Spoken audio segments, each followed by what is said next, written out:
Genesis 1:31. In the beginning, God created the heavens and the earth. Now the earth was formless and empty.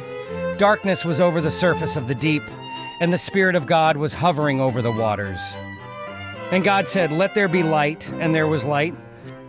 God saw that the light was good, and he separated the light from the darkness. God called the light day, and the darkness he called night. And there was evening, and there was morning the first day.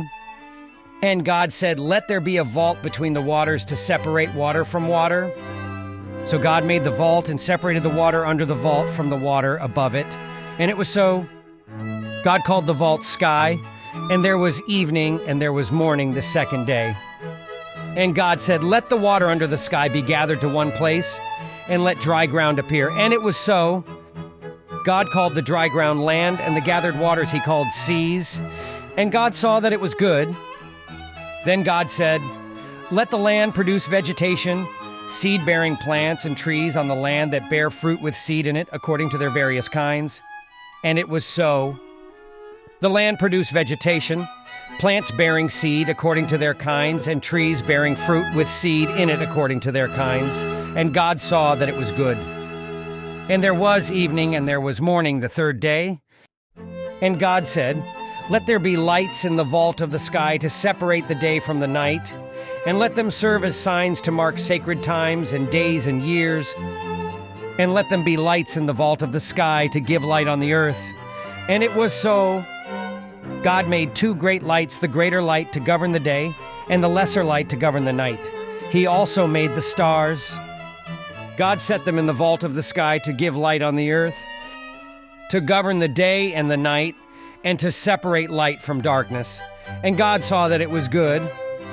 And there was evening, and there was morning the fourth day. And God said, "Let the water teem with living creatures, and let birds fly above the earth across the vault of the sky." So God created the great creatures of the sea and every living thing with which the water teems and that moves about in it according to their kinds, and every winged bird according to its kind. And God saw that it was good. God blessed them and said, "Be fruitful and increase in number, and fill the water in the seas, and let the birds increase on the earth." And there was evening, and there was morning the fifth day. And God said, "Let the land produce living creatures according to their kinds, the livestock, the creatures that move along the ground, and the wild animals, each according to its kind." And it was so. God made the wild animals according to their kinds, the livestock according to their kinds, and all the creatures that move along the ground according to their kinds. And God saw that it was good. Then God said, "Let us make mankind in our image, in our likeness, so that they may rule over the fish in the sea and the birds in the sky, over the livestock and all the wild animals, and over all the creatures that move along the ground." So God created mankind in his own image. In the image of God he created them. Male and female he created them. God blessed them and said to them, "Be fruitful and increase in number, fill the earth and subdue it. Rule over the fish in the sea and the birds in the sky, and over every living creature that moves on the ground."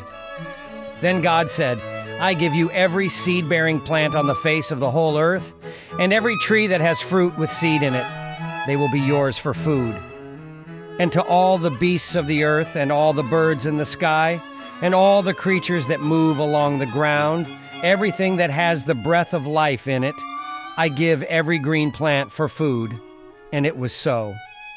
God saw all that he had made, and it was very good. And there was evening, and there was morning the sixth day.